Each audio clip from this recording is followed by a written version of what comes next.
Hi friends, நம்ம இன்றைக்கி butter பீன்ஸில் தான் மசாலா கிரேவி செய்ய போகிறோம். பாருங்கள், பட்டர் பீன்ஸ் நல்லா உரித்து வச்சுருக்குறோம். ரெட் கலர் பட்டர் பீன்ஸ் ரொம்ப அது டேஸ்ட்டாக இருக்கும், ஹெல்த்தியும் கூட.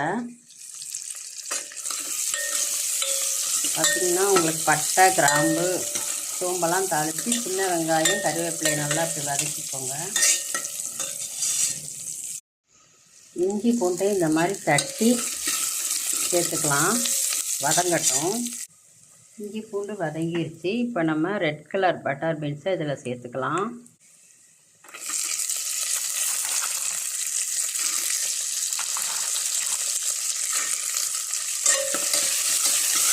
இதிலே கொஞ்சம் வதக்கி விட்டுக்கலாம். பீன்ஸ் நல்லா இந்த மாதிரி வதங்கிருச்சு. இப்போ எல்லா மசாலாவும் சேர்த்துக்கலாம். கரம் மசாலா, குழம்புத்தூள், மஞ்சள் தூள், மிளகுத்தூள் எல்லாம் சேர்த்து நல்லா ஒரு வதக்கிக்கலாம்.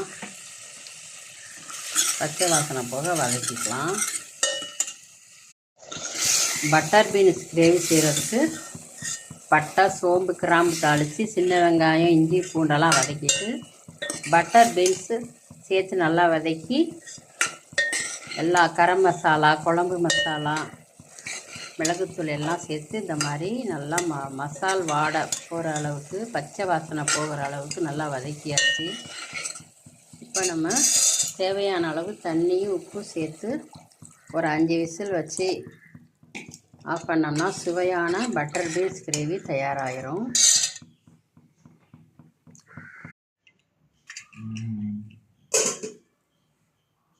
இப்போ நமக்கு சுவையான பட்டர் பீன்ஸ் கிரேவி ரெடி. கறி குழம்பு சுவையெல்லாம் ரெடி ஆயிடுச்சு. தேங்க்யூ.